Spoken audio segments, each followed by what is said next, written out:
Welcome back to the channel friends. अभी मेरी उस्मान और इन लोगों की टीम के साथ एक मीटिंग थी यहाँ पर इनके ऑफिस के अंदर ही, जो हमारी डिस्कशन थी अराउंड द टॉपिक के जो बहुत सारे लोग परेशान हैं, जिनके पास पैसे हैं, जिनके पास पैसे नहीं हैं, जिन्होंने किसी भी मकसद से दुबई की प्रॉपर्टी ली हो। मैं तो हमेशा से अपने चैनल के ऊपर और जैसे भी बात कर रहे होते हैं हम, चाहे वो प्राइवेट कंसल्टेशन हो या कुछ भी हो, उसके अंदर हम जो बात करते हैं उसमें यही कहते हैं कि हमेशा आपको लॉन्ग टर्म इन्वेस्टमेंट की तरफ जाना चाहिए। ये फ्लिपिंग का माइंडसेट नहीं होना चाहिए, क्योंकि रियल एस्टेट खास तौर पे कोई गैम्बलिंग का ऑप्शन नहीं है आपके लिए। इसको आपको प्रॉपर्ली अगर आपको करना है इन्वेस्ट, तो आपको अपने फंड्स को देखकर इन्वेस्ट करना चाहिए। सो उसी पॉइंट ऑफ व्यू से कि अगर आपके पास एग्जिस्टिंग कोई प्रॉपर्टीज़ हैं और उसके अंदर आप सोच रहे हैं कि आपको उसको कंटिन्यू करना चाहिए या एग्जिट करना चाहिए, तो क्या क्या ऑप्शंस हैं। तो कुछ यूज़ केसेस भी हैं उस्मान के पास। हम एक स्पेसिफिक एरिया के ऊपर रहते हुए बात करेंगे। सो मेरे साथ उस्मान मौजूद है। अस्सलाम वालेकुम उस्मान। वालेकुम सलाम वली भाई, क्या है? खैरियत से? बस सब सेट है। तो उस्मान यार, जो अभी बात भी कर रहे थे हम लोग कि आप लोगों के पास कुछ यूज़ केसेस हैं, कुछ स्पेसिफिक एरिया के बारे में अगर बात करें तो क्या कहेंगे उसके लिए? सबसे पहले तो वली भाई, लास्ट टाइम जो वीडियो में हम लोग बात कर रहे थे कि एक पॉजिटिव स्टेटमेंट आए और यहाँ पे जो चीज़ें हैं वो वापस से मार्केट में उसका इम्पैक्ट फौरी तौर पे दिख जाएगा। ऑल दो के रियल इस्टेट पे बहुत जल्दी इम्पैक्ट नज़र आता नहीं है, लेकिन यकीनन वो जो बाकी दूसरी हमारे पास ऑप्शन है इन्वेस्टमेंट के, उन पर आपने देखा, चाहे वो स्टॉक्स हों या चाहे वो और गोल्ड वगैरह। हाँ, मैंने एक वीडियो भी बनाई थी बॉन्ड के ऊपर। वो पता नहीं यूट्यूब ने फॉर सम रीज़न उसको take down, they took it down, but मैंने फिर उसको एक और अपने चैनल के ऊपर डाला और उस पर मैंने बात की बॉन्ड्स के ऊपर के जो यहाँ के रियल एस्टेट के बॉन्ड्स थे, जिसमें बिनगाती का था, जिसमें उमनियात का था, जिसमें सुबह का था। तो इन तीनों बॉन्ड्स के साथ क्या हुआ था, और ये वीडियो जब मैंने बनाई थी, ये सीज फायर से पहले की वीडियो थी, तो उसके अंदर उस वक्त डिस्ट्रेस डील्स मिल रही थी आपको। 17% तक के एनुअलाइज रिटर्न आपको नज़र आ रहे थे, बल्कि इवन 20% तक जा रहा था वो। लेकिन उसके बाद जैसे ही सीज फायर अनाउंस हुआ, वो फ़ौरन नीचे आ गया और फिर रेगुलर उसकी जो यील्ड्स थी वो वापस आ गई थी। खैर वो एक अलग टॉपिक है कि बॉन्ड्स और स्टॉक्स किस तरह से चल रहे होते हैं। But for real estate specifically, अगर किसी के पास ऑफ प्लान प्रॉपर्टी अगर कोई होल्ड करता है, तो क्या स्टेटस है और कहाँ, बैकग्राउंड से थोड़ा सा स्टार्ट करें तो क्या सिचुएशन है आजकल? बहुत सारे लोग इसी बारे में परेशान भी हैं शायद थोड़ा, कि करंट जो भी सिचुएशन है उसमें वो क्या करें। मैं आपको एग्जांपल देता हूँ। मेरे एक क्लाइंट है, उनके पास 1 बेडरूम है DLRC में, और उसी के ऊपर हम मज़ीद बात करते हैं और मैं आपको बताता हूँ कि क्या बेस्ट पॉसिबल सॉल्यूशन है इस वक्त उनके पास। ठीक है। DLRC का एरिया है, मैं आपको दिखाता हूँ। देखें, DLRC का जो एरिया है वो लोकेटेड है just 20-25 minutes away from the downtown. इसको थोड़ा सा जूम इन कर देंगे।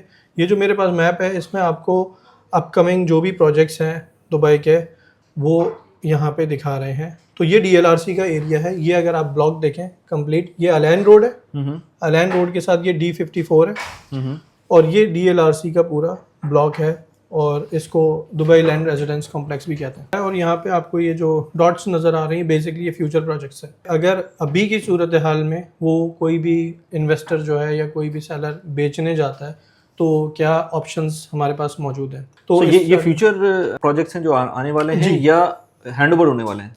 नहीं, ये फ्यूचर वाले प्रोजेक्ट्स जो हैंड ओवर होने वाले और हैं। कौन सी डेट्स में? स्टार्टिंग फ्रॉम, हम लोग देख लेते हैं इसको, दिसंबर 2027 में के एंड तक कितने प्रोजेक्ट्स इस एरिया में आने वाले हैं, उसकी सप्लाई के बारे में हम, तो तकरीबन 2 साल के अंदर कितने प्रोजेक्ट्स आने वाले हैं। ठीक है, ये हमें नज़र आ गया जी।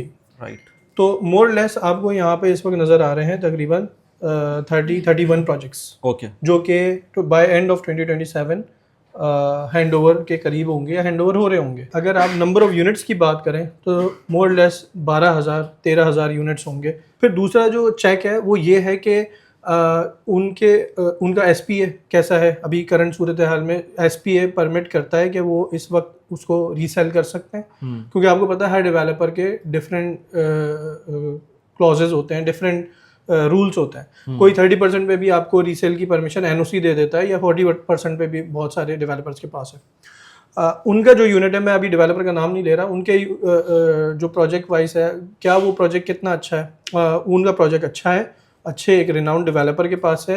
एडिड वैल्यू उस प्रोजेक्ट में ये है कि वो फुली फर्निश्ड है।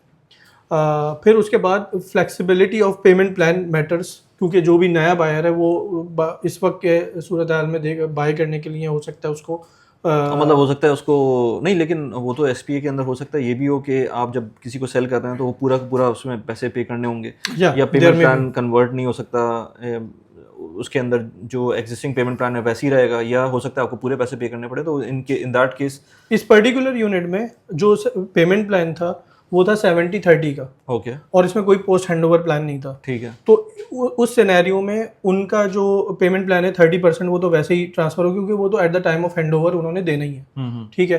अब तीसरा चेक ये था कि क्या उनका यूनिट इतना हाई इन डिमांड है कि नहीं है।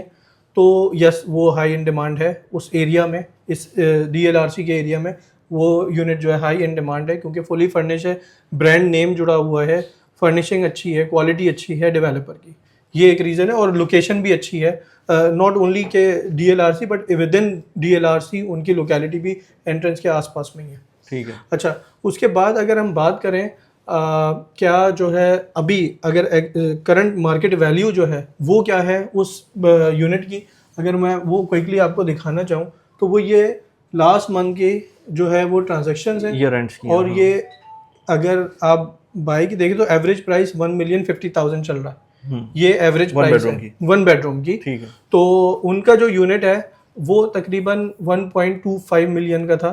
तो जिसकी वजह से मेरा ये ख्याल है कि वो उनको प्राइस वाइज जो है वो थोड़ा सा सेटबैक होगा, हिट लगेगी क्योंकि करंट जो है वो प्राइसेस देखिए, जब हम ऑफ प्लान की बात कर रहे हैं वी आर टॉकिंग अबाउट कि जब वो हैंडओवर पे आ जाएगा वो आपको खुल के अप्रिसिएशन देता है। फर्स्ट 2 ईयर ऑफ प्लान के वो स्टेडी होता है ग्राफ, वो आखिरी वाला साल होता है जिसमें कि एकदम से हाइक नजर आती है आपको। तो इसलिए अभी उनका क्योंकि प्रोजेक्ट का हैंडओवर का टाइम जो है वो 2027 है दिसंबर में, तो अभी स्टिल वो टाइम बाकी है। और वो पॉसिबली 27 में जो है वो अच्छे रिटर्न दे सकता है जब वो नियर टू हैंडओवर होगा। तो पहला ऑप्शन जो है वो इसका ये है कि आप जो भी आपको प्राइस मिल रही है आपको वो सेल कर लें। दूसरा ऑप्शन क्या है? दूसरा ऑप्शन ये कि आप उसको होल्ड कर लें अंटिल द हैंडओवर, और फिर हैंडओवर के टाइम पे उसको सेल कर लें, होल्ड टिल हैंडओवर। और थर्ड ऑप्शन ये है कि आप ROI पे फोकस करें, उसको रिटेन करें और फिर रेंटल इनकम पे फोकस कर लें, रेंटल पोस्ट हैंडओवर जी।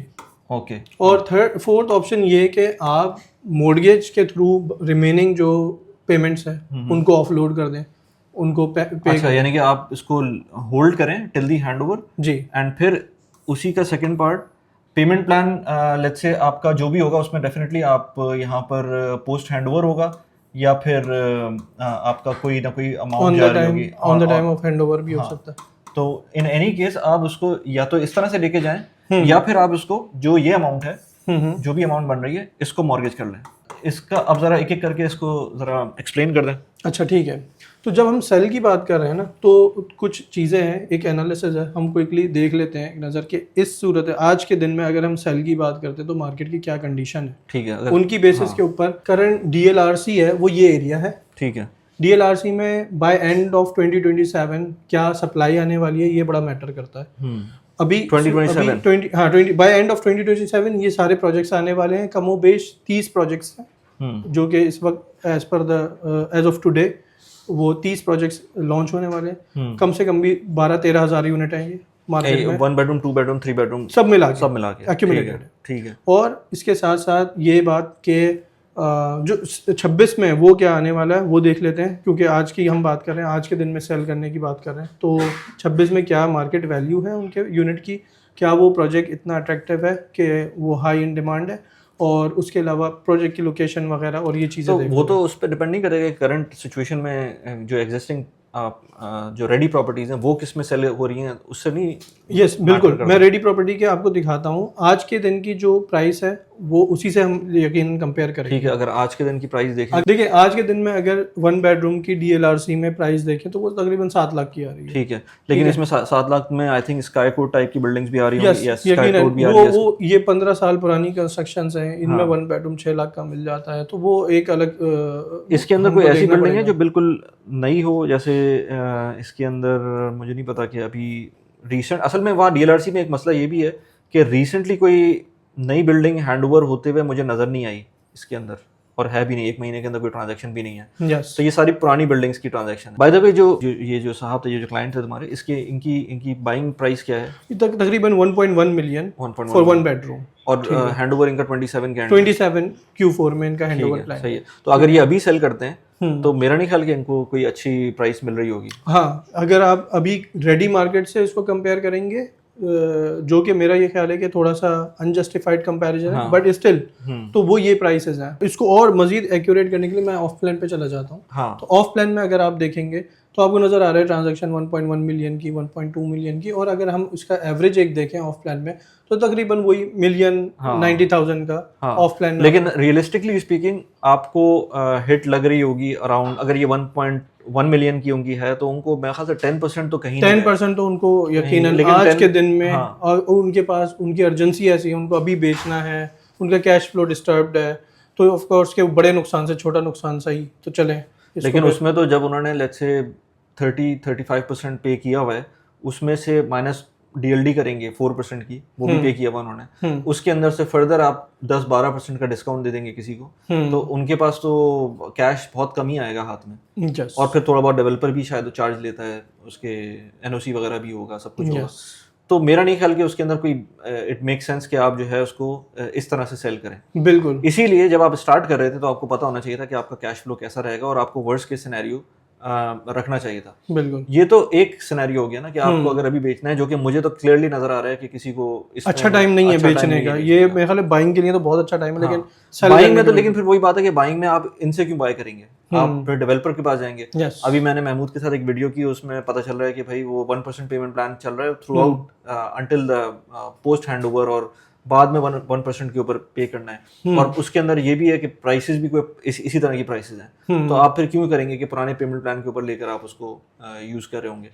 प्राइसेस चेंज नहीं हुई है, ये एक पॉइंट है कि अभी तक किसी डेवलपर ने प्राइस में डिस्काउंट नहीं दिया, लेकिन पेमेंट प्लान की फ्लेक्सिबिलिटी मिल रही है। तो आप किसी से भी बाय करेंगे तो पेमेंट प्लान अगर इस तरह का होगा तो क्यों कोई करेगा। यस, या मैक्सिमम उन्होंने डीएलडी वेवर ऑफर कर दिया। हाँ, डीएलडी वेवर ऑफर कर दिया।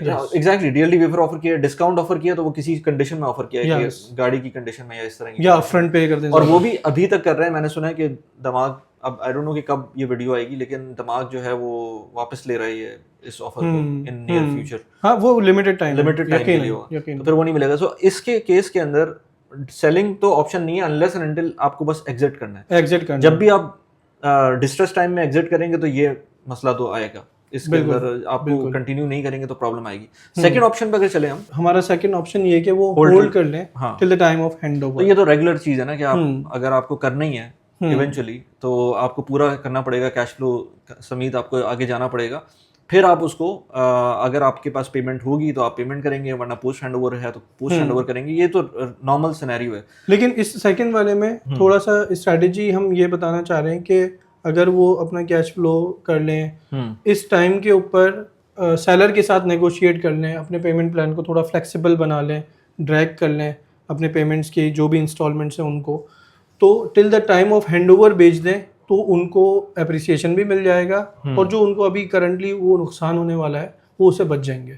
तो उसके लिए एक छोटा सा मतलब कि हमने जो अभी यहाँ पर देखा कि क्या हमारे पास कितनी हमारे पास अवेलेबिलिटी है बाय एंड ऑफ 2027, तो वो ये नज़र आ रहा है। तो इसके बेसिस के ऊपर उनका जो प्रोजेक्ट है उसमें वो कितना अट्रैक्टिव प्रोजेक्ट है, एक चीज़ ये है, और उसमें क्या वैल्यूज़ एडेड है, और क्या अगर हम उसको at the time of handover बेचने जाएंगे उस वक्त मार्केट की क्या कंडीशन होंगी और सप्लाई कैसी होगी मार्केट में। उन चीज़ों को देखते हुए मैं क्विकली बस कुछ नंबर बता देता हूँ। एक्सपेक्टेड है 13,000 यूनिट्स डीएलआरसी में बाय एंड ऑफ 2027 आ रहे होंगे एक्यूमुलेटेड, इसमें इंक्लूडेड है स्टूडियो 1 बेड 2 बेड भी। और उसके बाद उनका जो प्रोजेक्ट है उसमें एक अच्छी बात यह कि एक ब्रांड नेम है और फुली फर्निश्ड है। तो ये दो पॉजिटिव चीज़ें हैं। तो यकीनन जिस टाइम पे वो मार्केट में जाएंगे, रीसेल कर रहे होंगे, तो पहले जो हम प्रेडिक्ट कर रहे थे कि 30% या 25% एप्रिसिएशन मिलेगा 3 सालों में, तो वो मेरा ये ख्याल है कि इस पूरे इवेंट के बाद आप बहुत पेसिमिस्टिक होकर सोचें तो 15-20% एप्रिसिएशन स्टिल आएगा, क्योंकि अब हम देख रहे हैं वो मार्केट वापस से रिबाउंड आहिस्ता आहिस्ता करती जा रही है। वो जो एक साइकिल था बूम एंड बर्स्ट वाला, या फिर जो इवेंट हुआ, इवेंट के बाद जो एक इम्पैक्ट आया, इम्पैक्ट के बाद अभी ये करेक्शन का फेज ऑलरेडी चल रहा है, जो कि हम आप देख रहे हैं कि स्टूडियो 1 बेड या 2 बेड पे स्टिल हमारे पास बहुत कोई ऐसा नहीं है कि 15-30% या फिर 40% जो है ना हमारे पास प्राइसेस ड्रॉप हो गई हो, ऐसा नहीं है। हम स्टिल हम लोग देख रहे हैं कोई स्टूडियो पे हमें कोई 50% वो केस बताओ ना यार, जब हमने इंटरनेशनल सिटी के अंदर एक तुम्हारे क्लाइंट थे जो जी बेचना चाह रहे हैं, जी जी और आई वाज सरप्राइज के 1 बेडरूम की प्राइस अभी भी प्री वॉर जो प्राइस है ऑलमोस्ट उसी के ऊपर है। उसी के ऊपर है। मैंने प्री वॉर जनवरी में हमने इंटरनेशनल सिटी में एक आध यूनिट जो बेचा था, तो उसमें हमें पता चला वो तकरीबन जिस प्राइस पे बिक रहा है उससे ही और मोर और लेस उसी प्राइस पे इस वक्त वो वहाँ पे वो एवरेज ट्रांजैक्शन चल रही है। तो द पॉइंट इज के जो रेडी प्रॉपर्टी है स्पेशली, उसमें बहुत ज़्यादा कोई हमें इम्पैक्ट अभी तक नज़र नहीं, या करेक्शन हमें नज़र नहीं आई है। हाँ, ओवर द टाइम अभी इसको मजीद देख रहे हैं। तो लेकिन द पॉइंट इज कि अगर वो इसको होल्ड करते हैं till the time of hand over, तो फिर आप उस टाइम पे सप्लाई क्या होगी, उस डेवलपर के क्या अच्छे पॉइंट्स हैं वो मायने रखते हैं उनके रीसेलिंग में। थर्ड पॉइंट ये था कि हम आप उसको कंप्लीट करें और फिर रेंटल पे चढ़ा दें, तो रेंटल की क्या स्टेटस होगा उस वक्त? हाँ, रेंटल का अब करंट मैं आपको दिखा देता हूँ कि करंट जो भी रेंट्स चल रहे हैं इस एरिया में, तो वो क्या है। अगर आप DLRC में देख लें करंटली रेंट 1 बेडरूम के, और यकीनन हम इसमें आज के शो न्यू कॉन्ट्रैक्ट्स यहाँ पर करना है इसको, आई थिंक, हाँ यस, सिर्फ न्यू कॉन्ट्रैक्ट्स हम इसमें देख लेते हैं कि आज के दिन में 1 बेडरूम अगर इसमें देखें तो यहाँ पर रेंटल वॉल्यूम्स जो है वो कम हो गए। अच्छा, ये लास्ट मंथ का है राइट? जी, लास्ट 30 डेज 2% रेंटल वॉल्यूम कम हो गया, लेकिन एवरेज ईयरली रेंटल जो है ना बढ़ गया, क्योंकि वो रेरा इंडेक्स जो है ना वो बढ़ा हुआ था। तो इस वक्त 60,000 का 1 बेडरूम रेंट हो रहा है। ये एवरेज चल रहा है 1 बेडरूम का 60,000, और ये 4% देखें आपको जो इंक्रीमेंट नज़र आ रहा है, तो बहुत कम ईयर टू ईयर अगर आप इंक्रीमेंट सोचें तो by end of 2027 we can expect कि वो 8-10% रेंटल बढ़ चुका होगा इसमें। अगर नहीं बढ़ा, अगर लेट्स से कि वो इसी पे एवरेज 1 बेडरूम हमारा 60,000 पे भी जाता है, तो फिर उस सूरत में क्या हमारे पास स्ट्रैटेजी बन सकती है, या फिर हम क्या कर सकते हैं उस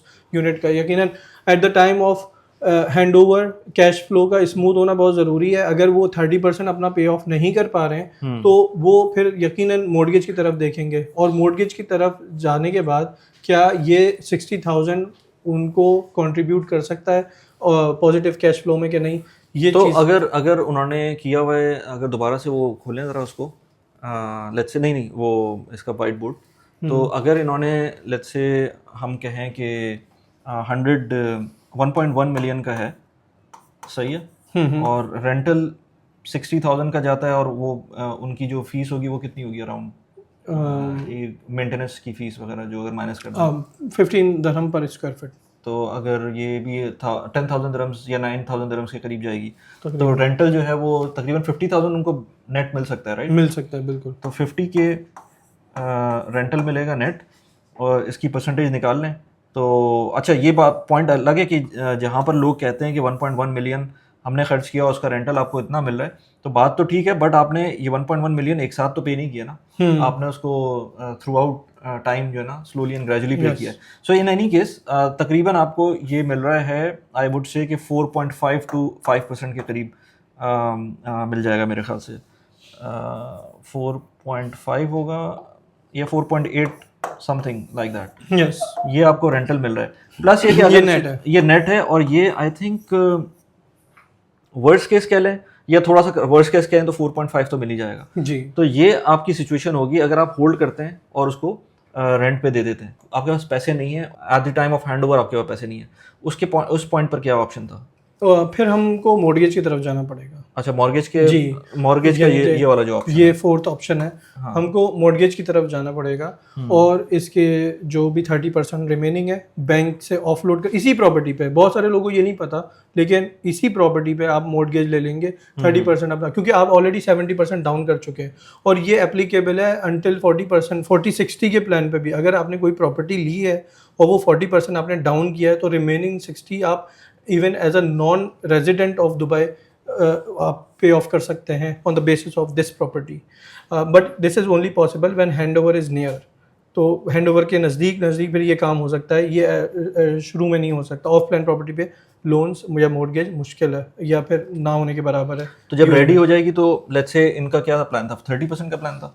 जी ये था 70-30 प्लान। 70-30 था। तो ये 30% जो भी अमाउंट बचती है ये इनके पास अगर कैश में नहीं है, which comes to be around 350 के आई थिंक, यस तकरीबन, तो इसके अगेंस्ट वो मॉर्गेज ले सकते हैं। जी, इसके अगेंस्ट मॉर्गेज। अच्छा, एक इसमें इम्पोर्टेंट पॉइंट ये कि मैं अभी किसी और से भी बात कर रहा था कि आपको इस पॉइंट पर मॉर्गेज लेना मेरे ख्याल से it's not advisable at all, क्योंकि उसमें ये होता है कि पहली प्रॉपर्टी आपने मॉर्गेज कर ली तो आपका वो जो क्राइटेरिया होता है कि पहली प्रॉपर्टी का मॉर्गेज आपको थोड़ा सा रिलैक्स मिलता है, सस्ता भी मिलता है और उसके अंदर ज़्यादा भी मिलता है, तो वो आप इस छोटी अमाउंट के ऊपर खर्च कर देंगे, तो इट डजंट मेक सेंस। तो इसके लिए या तो पर्सनल लोन ले लें आप, या फिर आप किसी तरह से मैनेज करें।